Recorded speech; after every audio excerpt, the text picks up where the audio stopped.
नमस्कार दोस्तों गाजा के अंदर बहुत गंभीर सिचुएशन हो गई है। सोच के देखिए, यूनाइटेड नेशंस ने चेतावनी दी है कि गाजा में 14,000 बच्चे मर जाएंगे अगले 48 आवर्स में। ये चेतावनी वैसे कल दी गई थी, आप देख सकते हो खबर। United nation says 14,000 children could die in Gaza in next 48 hours due to Israel's blockade. तो थोड़ा सा इसको डिटेल से समझने की जरूरत है, क्योंकि ये सिचुएशन इतनी गंभीर हो गई है कि अब तो यूरोपियन यूनियन के कई सारे देशों ने डायरेक्ट चेतावनी दी है, सैंक्शंस की चेतावनी दी है इजराइल के ऊपर कि प्लीज इसके ऊपर फोकस किया जाए। ये बहुत बड़ा ह्यूमैनिटेरियन क्राइसिस है। इनफैक्ट अगर ऐसा होता है तो इसको जेनोसाइड भी डिक्लेयर कर दिया जाएगा। तो चलिए इसको थोड़ा सा डिटेल से समझते हैं, चलिए आगे बढ़ते हैं। लेकिन उससे पहले आप सबको बता दूं, देखिए दोस्तों, 26 में से हमारा जो नया जीएस फाउंडेशन बैच है 2026 के लिए ये स्टार्ट हो रहा है। कहने का मतलब यह है कि इसके अंदर आपको सभी कुछ प्रीलिम्स, मेंस, इंटरव्यू सब कुछ की तैयारी कराई जाती है। पूरा का पूरा जो बुक्स का सेट है वो भेजा जाता है आपके घर पर। जो पर्सनल मेंटरशिप है वो आपको इसके अंदर मिलती है। तो इससे रिलेटेड जितनी भी जानकारी है इसका लिंक कमेंट सेक्शन में दिया हुआ है, वहां पर जाइए और चेकआउट के समय यूज करिएगा ये कोड अंकित लाइव, ताकि आप मैक्सिमम जो डिस्काउंट है वो ले सकें। चलिए शुरुआत करते हैं। देखिए, जैसा मैं आपको बता रहा था, यूनाइटेड नेशंस ने वार्निंग जारी की है गाजा के लिए और कहा है कि ह्यूमैनिटेरियन कैटास्ट्रोफ आ सकता है। आप सबको पता ही होगा कि 7 अक्टूबर 2023 से ये पूरा जो युद्ध वापस से स्टार्ट हुआ था इजराइल और हमास के बीच में, वो काफी इंपॉर्टेंट टर्निंग पॉइंट पर आ पहुंचा है। इनफैक्ट इजराइल ने तो ये तक कह दिया है कि वो पूरा का पूरा जो गाजा स्ट्रिप है वो उसको ऑक्यूपाई करने वाला है। तो यहां पर क्या हुआ है कि पिछले 1.5 साल से ज्यादा हो चुका है इस पूरे वॉर को, लेकिन अब यहां पर पिछले कुछ समय से इजराइल ने ब्लॉकेड लगाना स्टार्ट कर दिया है। मतलब गाजा स्ट्रिप के अंदर जो आपका एड वगैरह पहले पहुंच पाता था वो अब नहीं जा पा रहा, और इसी की वजह से अगर आप देखोगे तो यहां पर यूनाइटेड नेशंस ने कहा कि 48 आवर्स के अंदर अंदर 14,000 इन्फेंट्स और जो यंग चिल्ड्रन है वो मर सकते हैं। And this warning is the one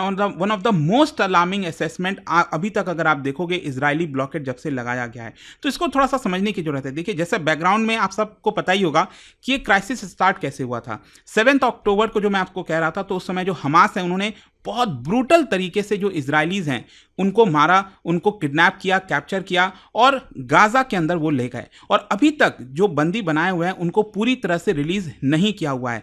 और ये पिछले 1.5 साल से इसको लेकर वॉर चल ही रहा था। लेकिन अभी लेटेस्ट मैं आपको बता दूं, 2 मार्च से 2 मार्च से लेकर पूरी तरह से ब्लॉकेड लगा दिया यहां पर इजराइल ने। मतलब जो एड वगैरह गाजा स्ट्रिप के अंदर जाता था अलग अलग क्रॉसिंग पॉइंट से, वो यहां पर इजराइल ने ब्लॉक कर दिया, बंद कर दिया कि वो जो एड है वो अब नहीं जा सकता है। और इसकी वजह से आप देख सकते हो यहां पर food and water, baby formula, nutrition जो सप्लीमेंट होता है, फ्यूल हो गया हॉस्पिटल्स के लिए, मेडिकल एड हो गया, एसेंशियल सप्लाईज हो गया, ये सब कुछ बंद हो गया। बहुत लिमिटेड क्वांटिटी में गाजा के अंदर जा पा रहा है। एंड इसकी वजह से आप देख सकते हो, बताया जा रहा है कि 80% ऑफ गाजाज मेडिकल इंफ्रास्ट्रक्चर वो डिस्ट्रॉय हो गए हैं या फिर काम नहीं कर पा रहे हैं, बिकॉज वहां पर सप्लाईज नहीं पहुंच पा रही हैं। मतलब गाजा के अंदर 80% से ज्यादा जो मेडिकल इंफ्रास्ट्रक्चर है वो काम ही नहीं कर रहा है। और इसी को देखते हुए यहां पर यूनाइटेड नेशंस के द्वारा वार्निंग दी गई। अब इसमें डिटेल में आपको बताता हूं। बेसिकली बोला गया है, यूनिसेफ और OCHA, United Nations office for coordination of humanitarian affairs, उनके द्वारा बोला गया 14,000 babies and toddlers under the as of 2, ध्यान से समझिएगा, 2 साल के अंदर अंदर के जो 14,000 बच्चे हैं वो basically severe risk of death पे है इस समय, क्योंकि मालन्यूट्रिशन का खतरा है, dehydration, lack of medical care. और इनफैक्ट आप देख सकते हो, बोला जा रहा है कि 93% of children in Gaza they are facing famine level hunger. मतलब कि वेस्टिंग एंड स्टंटेड ग्रोथ हो रही है। वेस्टिंग का मतलब हुआ कि जो आपके एज के हिसाब से वेट होना चाहिए उससे कम है, और जो आपके हाइट होनी चाहिए वो उससे कम है। मतलब बेसिकली मैल न्यूट्रिशन का खतरा है। एंड यूनाइटेड नेशंस ह्यूमैनिटेरियन जो चीफ हैं टॉम फ्लेचर, उनका कहना है we are on the as of a genocide of children, thousands of trucks with life saving supplies are waiting just kilometres away. अगर आप देखोगे, मैं आपको मैप में दिखाता हूं, यहां पर कई सारे क्रॉसिंग पॉइंट आप देख पा रहे होगे। तो ये जो क्रॉसिंग पॉइंट है वहां पर थाउजेंड्स ऑफ जो ट्रक्स हैं उनकी कतार लगी हुई है, जो कि एंटर करना चाहते हैं लेकिन वो एंटर नहीं कर पा रहे हैं, ऐसा जो यूनाइटेड नेशंस ह्यूमैनिटेरियन चीफ है उनका कहना है। और की रीजंस अगर डेथ के कारण अगर मैं आपको बताऊं तो मैल न्यूट्रिशन पहले पहले तो मैंने आपको बताया जो इन्फेंट्स हैं वो बेसिकली डाइल्यूटेड टी या फिर जो सॉल्ट वाटर होता है उस पर सर्वाइव कर रहे हैं, जो फॉर्मूला वगैरह है वो तो उनको मिल ही नहीं रहा है। फिर इसके अलावा यहाँ पर जो हॉस्पिटल्स हैं बड़े बड़े जैसे अल शिफा हो गया, नासेर हो गया, वो डैमेज हो गए हैं, ब्लॉकेज मतलब पूरी तरह से ध्वस्त हो गए हैं, और जिसकी वजह से जो बेसिक ट्रीटमेंट होता है डायरिया का, फीवर का, वो भी उनको अवेलेबल नहीं करा पा रहे हैं। और वाटर क्राइसिस भी है, जो गाजा के अंदर वाटर सिस्टम है वो कंटेमिनेट हो गया है, वाटर बोर्न जो डिजीज है वो आपका स्पाइक हो रहा है। फिर इसके अलावा यहाँ पर जो इंक्यूबेटर्स है, ऑक्सीजन मशीन्स है, नीकू में जो बच्चों का आईसीयू होता है वो भी शट डाउन हो गया है। तो इन सब कारणों की वजह से इन बच्चों की मृत्यु हो सकती है। अच्छा, इसको लेकर इजरायली गवर्नमेंट का क्या कहना है, इजरायली गवर्नमेंट का स्टैंड क्या है? जो प्राइम मिनिस्टर बेंजामिन नेतन्याहू हैं उन्होंने कहा है कि देखिए हमने ये सीज लगा रखा है, ये नेसेसरी इसलिए है क्योंकि हम हमास को पूरी तरह से सरेंडर करना चाहते हैं, हम चाहते हैं कि ये कहानी अब पूरी तरह से खत्म हो जाए। फिर उनका ये कहना है कि जो वेपन्स की स्मगलिंग होती है एड के नाम से वो भी हम यहाँ पर रोकने की कोशिश कर रहे हैं। फिर इसके अलावा यहाँ पर यह भी कोशिश है कि जो इंस्पेक्शन है, जो कंट्रोल है, जिस प्रकार से सिक्योरिटी थ्रेट वगैरह का खतरा है उसको हम कंट्रोल करना चाहते हैं। तो इन सब कारणों की वजह से ये ब्लॉकेड लगा हुआ है। इसराइल ने इनफैक्ट ये भी क्लेम किया है कि कुछ ट्रकों को जो एड ले जा रहे हैं ट्रक्स उनको हमने अलाउ किया है, लेकिन जो यूनाइटेड नेशंस एजेंसीज हैं उनका कहना है कि देखिए जो थोड़े बहुत एड अंदर जा रहे हैं गाजा के अंदर वो एनफ नहीं है। जो स्पेशली क्या है कि जो नदन गाजा में डिस्ट्रीब्यूट होना चाहिए वो डिस्ट्रीब्यूट नहीं हो पा रहा है, जो नदन वाला पूरा साइड है गाजा का, स्टिल थोड़ा बहुत साउथ के अंदर चीजें डिस्ट्रीब्यूट हो जा रही हैं। So there is no safe passage or cooperation for distribution, aid is insufficient both in quantity and timing, ऐसा यूनाइटेड नेशंस एजेंसीज का कहना है। अच्छा, इन सारे चीजों को देखते हुए इंटरनेशनल रिस्पॉन्स क्या है? देखो यूएस ने भी ये कह दिया है, उन्होंने अर्ज किया है इजराइल से कि इमीडिएटली यहां पर जो ह्यूमैनिटेरियन एक्सेस है उसको फैसिलिटेट किया जाए, लेकिन यूएस ने किसी प्रकार का कंडीशन नहीं लगाया है, सैंक्शंस नहीं लगाया है, और ना तो कहा है कि इसका कोई कॉन्सिक्वेंस होगा।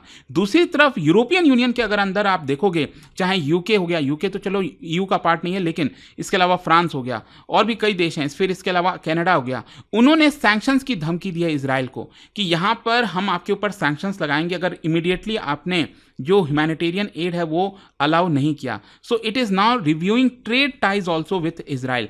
आयरलैंड हो गया, स्पेन हो गया, उन्होंने भी कहा है कि ये breach of international humanitarian law है।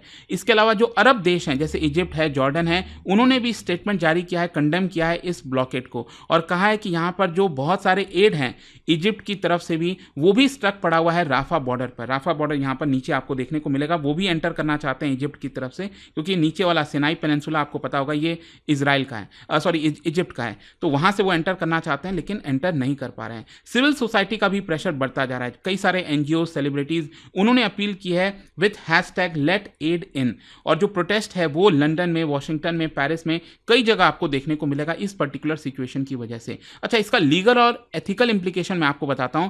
इंटरनेशनल ह्यूमैनिटेरियन कानून में अगर आप देखोगे, अगर डेलिब्रेट तरीके से सिविलियंस की मृत्यु होती है, उनको स्टार्वेशन पर रखा जाता है, तो ये आपका Rome statute of international criminal code, उसके अंदर आर्टिकल 8 है, उसके अंदर इसको वॉर क्राइम के अंदर काउंट किया जाएगा। जो 4th जेनेवा कन्वेंशन है उसमें भी कहा है कि ह्यूमैनिटेरियन एड जो है वो आपका एक्सेस करना चाहिए, अलाउ देना चाहिए। यूएनएचआरसी उन्होंने एक स्पेशल सेशन कंडक्ट किया था और कहा था कि blockade could amount to genocide, अगर ब्लॉकेट की वजह से किसी भी सिविलियंस की मृत्यु होती है और बड़े लार्ज तबके की मृत्यु होती है तो ये जेनोसाइड के अंदर काउंट किया जाएगा। और देखिए क्या होता है ना, किसी भी देश के ऊपर अगर जेनोसाइड का धब्बा है ना, तो वो काफ़ी ज़्यादा मतलब धब्बे जैसा होता है एक प्रकार से, कि आपके ऊपर जेनोसाइड का आरोप लगा हुआ है। खैर, यहां पर मैं आपको बता दूं, अभी तक अगर आप देखोगे गाजा के अंदर, मतलब ये जो पूरा वॉर स्टार्ट हुआ है, ह्यूमन टोल अगर आप देखोगे तो सिविलियंस की डेथ कितनी हुई है अभी तक? 53,000 बताया जा रहा है, जिसमें से 21,000 बच्चे हैं। इसके अलावा डिस्प्लेस्ड पर्संस की बात करें तो 2.3 मिलियन टोटल पॉपुलेशन में से 1.9 मिलियन लोग डिस्प्लेस हो गए हैं, मतलब अपना घर बार जो है उन्होंने छोड़ दिया है। हॉस्पिटल्स कितने ऑपरेट कर रहे हैं? 36 में से सिर्फ 5। मैलनरिश चिल्ड्रन की संख्या अगर मैं आपको बताऊं तो 3,50,000 के आसपास है, वो अक्यूट स्टेज पर हैं। और कितने ट्रक्स वेट कर रहे हैं? 2,000 से ज़्यादा ट्रक राफा और केरेम शलोम क्रॉसिंग्स पर वेट कर रहे हैं, जो कि एंटर नहीं कर पा रहे हैं। अच्छा, अगला 48 आवर्स क्यों इतना इंपॉर्टेंट है? देखो, यहां पर अगर ब्लॉकेड लिफ्ट नहीं किया जाता, जैसा मैंने आपको बताया है, यूनाइटेड नेशंस का कहना है 14,000 बच्चे हंगर, डिहाइड्रेशन और डिजीज की वजह से मर जाएंगे। जो एड एजेंसी है वो भी अपना ऑपरेशन विड्रॉ कर लेंगे, क्योंकि जो एड एजेंसीज हैं यूएन वगैरह से, उनके लोग भी तो वहां पर हैं, तो उनके लिए भी बड़ा खतरा है। तो उनका कहना है कि हमारे लाइफ के लिए भी डेंजर हो सकता है, तो वो भी वहां से विड्रॉ कर सकते हैं। और जो रीजन है उसमें ऐसा कोलैप्स आएगा, ह्यूमैनिटेरियन कोलैप्स आएगा जो कि इरिवर्सिबल होगा, जो कि ग्लोबल आउटरीच फेस कर सकता है। लेकिन अगर यहां पर ह्यूमैनिटेरियन एक्सेस अलाउ कर दिया जाता है तो जो एड है वो कहीं ना कहीं कुछ हद तक जो चाइल्ड मोर्टालिटी है उसको स्टेबलाइज करेगा। इमरजेंसी फूड पैकेट्स वगैरह अगर दे दिया जाता है 24 to 48 आवर्स, ये बहुत क्रिटिकल होने वाले हैं।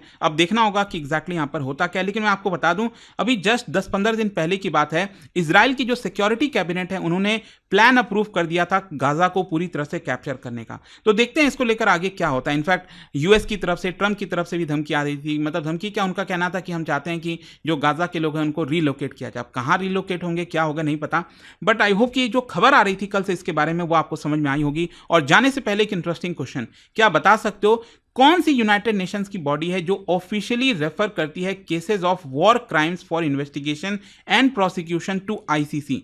कौन सी यूएन की बॉडी है जो आईसीसी के अंदर, इंटरनेशनल क्रिमिनल कोर्ट के अंदर, जो वॉर क्राइम से रिलेटेड केसेस हैं उसको भेजती है? इसका राइट आंसर आप सब जानते हैं, मेरे इंस्टाग्राम पर तो मिलेगा ही, वहां पर अगर आप नहीं हो कोई बात नहीं, टेलीग्राम से ले सकते हैं इसका सही उत्तर। थैंक यू दोस्तों। चाहे आप यूपीएससी की तैयारी शुरू कर रहे हो या फिर प्लान बना रहे हो, मेरे पास है एक जबरदस्त अपॉर्चुनिटी, स्टडी आईक्यू का यूपीएससी फाउंडेशन कोर्स। सोचिए, एक ऐसा ऑल इन वन प्रोग्राम जहां मिलेगा आपको सॉलिड तैयारी, 1000+ आवर्स की लाइव क्लासेस टॉप एजुकेटर्स के साथ, personalised mentorship, hand written notes और पीआरपी एमआरपी जैसे फोकस्ड रिवीजन मॉड्यूल्स। स्कॉलरशिप भी हैं दोस्तों, प्रीलिम्स क्लियर करो, पूरा फीस रिफंड लो। हर मंथ टॉप परफॉर्मर्स को मिलेंगे 11,000 रुपीज के cash reward. Economically weaker students के लिए है उड़ान स्कॉलरशिप, ताकि पैसा कभी रुकावट ना बने। गोल्ड, प्लैटिनम या डायमंड, जो प्लान आपके लिए बेस्ट हो उसे चूज कीजिए। और सबसे खास बात, आपको गाइड करेंगे खुद x secretary Anil Swarup sir, जिन्होंने यूपीएससी सिस्टम को अंदर से देखा है। स्टडी आईक्यू पर भरोसा किया है 2 करोड़ से ज्यादा इंडियंस ने, और अब आपका नंबर है यूपीएससी फाउंडेशन कोर्स के साथ अपना आईएएस ड्रीम सच करने का। अब करना क्या है, बस स्टडी आईक्यू के ऐप पर जाइए या फिर कमेंट सेक्शन में दिए गए लिंक पर क्लिक करिए, यूपीएससी फाउंडेशन कोर्स ढूंढिए। बाय नाउ पर क्लिक करने के बाद डिस्काउंट कोड के सेक्शन में लिखिए ANKITLIVE अंकित लाइव और पाइए सबसे lowest price. Your IAS journey starts now.